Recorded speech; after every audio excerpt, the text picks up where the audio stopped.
యాజకుని దర్శించుటకు వెళుతూ ఉండగా వారిని దేవుడి ఆత్మ వెళ్ళి వారిని స్వస్థపరుస్తున్నది. తాగుతున్న మార్గబద్ధంలో స్వస్థ పొందిన విశ్వాసంతో ప్రార్థించు.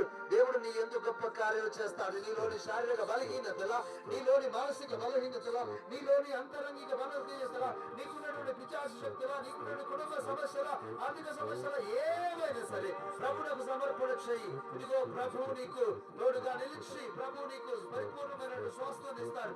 యెహోవా రాఫా స్వస్థపరచువాడు. యెహోవా రాఫా నీ యొక్క జీవితంలో అనేక విధాలుగా సతమతమవుతున్న రోగాలన్నిటిని కూడా దయచేసి చేసి పరిపూర్ణ స్వస్థతను ఇస్తాడు. కాబట్టి విశ్వాసంతో ప్రార్థన చేయి. యెహోవా ఈరే సమస్తమును ఇస్తున్నాడు. ఇదిగో నీ కుటుంబంలో ఆర్థిక సమస్యలను కూడా తొలగించి నీకు సమృద్ధిని ఇస్తాడు. విశ్వాసంతో ప్రార్థన చేయి. ఇదిగో యెహోవా షాలోమ్ శాంతి ప్రదాత అయిన దేవుడు నీకు శాంతి సమాధానం ఇస్తా. ప్రార్థన చేయి.